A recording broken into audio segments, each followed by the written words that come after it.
আমার মেয়ে শিক্ষায় শুধুমাত্র পাস নয়, তার যোগ্যতা যদি প্রমাণ করেন, তার কথাবার্তায় তার সার্টিফিকেটে দেখতে পাবেন কীরকম যোগ্যতা আছে। আজকে ওরা যে কথা বলছে, আমি পরিবারতান্ত্রিক আমার মেয়েকে জেলা পরিষদে নিয়ে এসে স্বজন পোষণ করছি। আমার মেয়ের যদি 1 টাকা কারো কাছে খায়ে থাকে, প্রমাণ দিতে পারে, রাজনীতি থেকে সন্ন্যাস গ্রহণ করবো, আমার মেয়েকেও আমি রাজনীতিতে আসতে দিব না।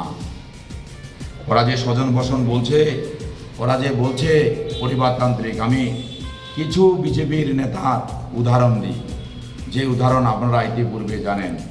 অমিত শাহ কে স্বরাষ্ট্রমন্ত্রী, তার ছেলে বর্তমান কি দায়িত্বে আছে? ভারতীয় ক্রিকেট বোর্ডের নিয়ন্ত্রণে বোর্ডের সচিব। ওর বাবাকে অমিত শাহ। তারপরে চলে আসে আমরা নারায়ণ রানে, মহারাষ্ট্রের কেন্দ্রীয় মন্ত্রী, তার ছেলে নীতেশ রানে বিধায়ক, উনি বিধায়ক কোথাকার? মহারাষ্ট্রের। তারপরে চলে আসি আমরা রাজনাথ সিং, তিনি কি বর্তমান আমাদের গুরুত্বপূর্ণ যে ভারতবর্ষের যে ডিফেন্স মিনিস্টার। আপনারা যখন অবৈধ কাজ করেন তখন মনে পড়ে না যে সেটা অবৈধ কাজ? আপনারা যখন অবৈধ কাজ করেন সেটা বৈধ। আর আপনাদেরকে যখন কেউ এরকম কথা বলে তখন আপনারা ভাবছেন এটা অপমান করছে রাজবংশীকে। রাজবংশীকে যদি অপমান করে থাকে তাহলে আমি পয়েন্ট ধরে বলছি, পয়েন্ট ধরে।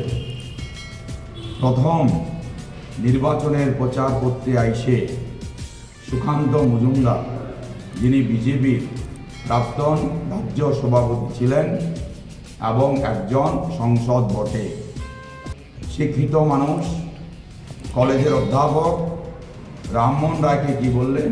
রামমোহন রায় আমাদের একজন রাজবংশী কমিউনিটির মানুষ, বর্তমান আমাদের ময়নাগুড়ির সে প্রার্থী। এদের কাছে আমরা শিক্ষা নেব, এদের কাছে আমরা ক্ষমা চাব, এদের কাছে আমরা মাপ চাবো। জনগণ উপযুক্ত জবাব দেবে। মাতালকে মাতাল না বলবো তো কি বলবো? বলছে আন্দোলন করব, হোক না আন্দোলন। কালকে ওই 3.5টা লোক নিয়ে আন্দোলন। কৃষ্ণদা যেদিন মাঠে নামবে না, বিজেপির নেতা বাইর হতে পারবে না। মিছিল দেখবে গণতন্ত্র মতে, গণতন্ত্র মতে। বিজেপি নেতাকে গায়ে হাত দেবে না। কারণ কৃষ্ণদাস যেদিন প্রার্থী হয়, যখন জলপাইগুড়িতে মানুষ উচ্ছ্বসিত হয়ে যখন মিছিল করে, ওই বিজেপি পার্টি বিশেষ কর্মীরা যারা ছিলেন তাদেরকে কৃষ্ণদাস নমস্কার জানায়। সেদিনও যখন আমি জলপাইগুড়িতে মিছিল করি, নমিনেশন সাবমিট করি, সেদিনও আমি নমস্কার জানাইছি। তারা হিংসার বাতাবরণ ছড়াইতে পারে, আমরা নয়। দাদা যা বলছে আরও রেকর্ড আছে, আরও প্রমাণ আছে। এই অনন্তদেব অধিকারী কে? সে কে? আরও রেকর্ড আছে, আরও প্রমাণ আছে, তথ্য আছে। সময়কালে আমরা সেটা পেশ করব, পরিবেশন করব। দেখবেন এই অনন্তদেব অধিকারী এ কে? রোহিঙ্গা নাকি?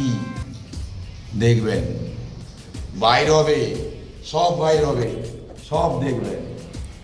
আমি এতটুকুই বলতে চাই, নিজেরা যখন বলে কয়লা চোর, বালি মাফিয়া, গরু চোর, গরুগুলো কোথা থেকে আসে? যে গরুগুলো নিয়ে আসে, ওই গরুগুলো আমাদের এখানকার পরিবেশে বড় বড় শিং, উঁচা উঁচা গরু কোথাকার? হরিয়ানা, রাজস্থান, উত্তরপ্রদেশ। কার দখলে? বিজেপি। সেই গরু কোথায় যায়? সেই গরু বাংলাদেশে ঢুকে কি দিয়ে? বর্ডার। গরু তোমার, রাজস্থান তোমার দখলে, উত্তরপ্রদেশ তোমার দখলে, হরিয়ানা তোমার দখলে। তুমি গরু চুরি করে বাংলাদেশে ঢুকাচ্ছ। বর্ডার তোমার, গার্ড তোমার, গরু তোমার। আর চোর হচ্ছে আমাদের অভিষেক বন্দ্যোপাধ্যায়, চোর হচ্ছে কৃষ্ণদাস। হ্যাঁ, চোর হচ্ছে কৃষ্ণদাস। ওগুলো আমাদের বেঙ্গলের গরু।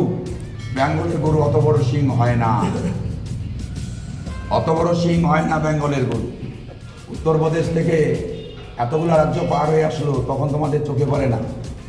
বর্ডারে যখন পার করতেছো বিএসএফ তখন ধরে না, হ্যাঁ? রোহিঙ্গা যখন ঢুকে তখন তোমরা ধরতে পারো না, তোমাদের তো করা। কয়লা খাদ্য দখলে, কয়লা কি রাজ্য সরকার দখলে? চুরি করে মাল তোমরা বিক্রি করবা আর দোষ দিবা পড়শি, হ্যাঁ? বাপের মাল চুরি করে বেটায় বিক্রি করে আর দোষ চাপায় দেয় পড়শির ঘরে। কি মজা, কি মজা, হ্যাঁ? আরও দেখবেন অনন্তদেব অধিকারী দেখবে, এরা যদি দালালি না করে আমাদের জালি মালগুলাকে টিকিট দেয়, হারাধন সরকার, কি নাম ওর যেন, ভালো নামটা কি, দীনেশ সরকার, তৃণমূলে ছিল, এখন ওখানে গেল ফিল্টার হয়ে গেল, হ্যাঁ? শুভেন্দু অধিকারীর নামে টাকা দেখা গেছে, টাকা নিচ্ছে। শুভেন্দু অধিকারী আজকে চিল্লাচ্ছে, তো চোরটা এখন গেলে ফিল্টার হয়ে গেল, ওয়াশিং মেশিনে ঢুকে সাফ হয়ে গেল। ওই তাকে তো বলতেছে না যে চোরকে দায়িত্ব, চোরে এখন ওদের রাজা। বাদ বাকি কি, এরা মাথাও চোর না? শুভেন্দু অধিকারী তো নিজে চোর, তার তো দেখছি আমরা যে কীভাবে টাকা নিচ্ছে।